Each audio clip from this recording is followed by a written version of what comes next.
Have you ever found yourself in a heated discussion, armed with facts and passion, only to have the conversation spiral into frustration because the other person just didn't get it? Chances are logical fallacies were at play, perhaps even on both sides. These sneaky errors in reasoning aren't just reserved for formal debates. They creep into our everyday conversations, subtly derailing understanding and leading us astray. But what if you could spot them instantly, like catching a magician's sleight of hand?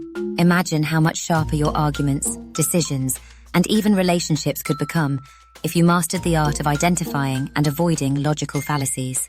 Logical fallacies are not just intellectual errors. They are traps. They feel like solid arguments but crumble under scrutiny, often leading to flawed conclusions. Recognizing these fallacies is like equipping yourself with a secret weapon in any discussion. Let's dive into 10 of the most common and insidious ones, so you can start recognizing and diffusing them with ease. Picture this. Someone tells you, if we let kids play video games, they'll never study. And if they don't study, they'll fail in life. This slippery slope fallacy escalates a small action to an extreme, unlikely outcome. It's a fear-driven leap that skips over all the reasonable steps in between. In discussions about politics, parenting, or even personal choices, this fallacy sneaks in to stoke panic. But the antidote is simple. Ask for evidence at every step. By breaking the chain of causation, you can disarm this fallacy and bring the conversation back to reality. Another cunning trick is the strawman fallacy, where someone distorts your position to make it easier to attack. Let's say you express concern about the environment, and your opponent retorts, "So you want us all to stop driving cars and live in caves?" They've misrepresented your argument to make it sound absurd. This tactic not only derails the discussion, but forces you to defend a position you never held.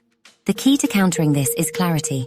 Repeat your original point and firmly reject the distorted version, bringing the debate back to its true premise.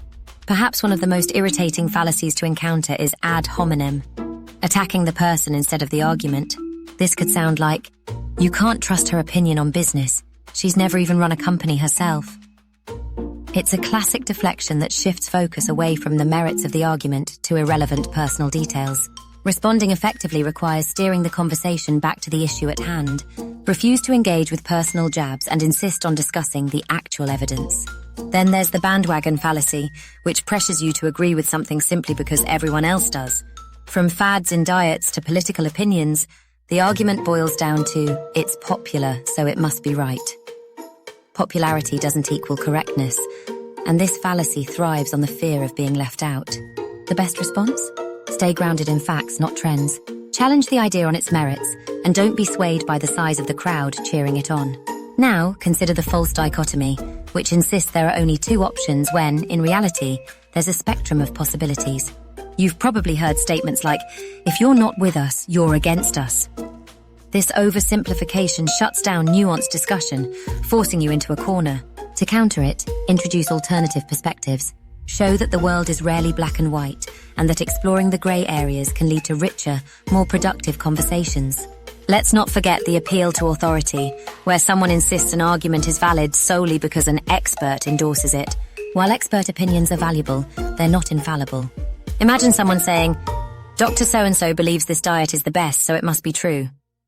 To navigate this fallacy, dig deeper. Ask for the reasoning or evidence behind the claim. And don't be afraid to question credentials or biases. Then there's the hasty generalization, where broad conclusions are drawn from limited data. It's like meeting one rude tourist from a country and deciding everyone from there must be unpleasant.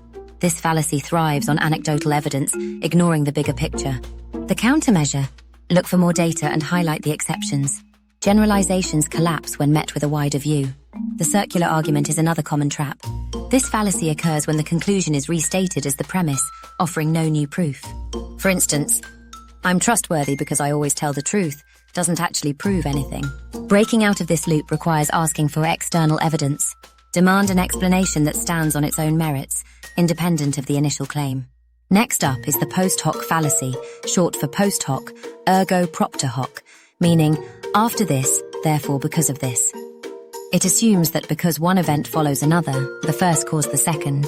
Think of someone saying, "I wore my lucky socks and then we won the game, so the socks must be magic." While amusing in casual contexts, this fallacy can lead to serious misconceptions in fields like medicine or finance. The remedy is a demand for deeper analysis. Correlation is not causation. Finally, Let's talk about the red herring, a distraction tactic that shifts the focus away from the main issue. Imagine debating climate change and someone suddenly says, "But what about all the trash in space? Shouldn't we fix that first?" While space debris is important, it's completely unrelated to the current discussion. The goal here is to derail the argument, so the counter-strategy is to gently redirect back to the original topic, refusing to chase irrelevant tangents. Mastering these 10 logical fallacies is more than just a parlor trick. It's a vital skill for clear thinking and effective communication. Each fallacy represents a barrier to understanding, but armed with awareness and a few key strategies, you can break through. The beauty of this knowledge is its universality. Whether you're debating at work, chatting with friends, or consuming media, you'll begin to see the hidden flaws in arguments everywhere. But here's the real challenge.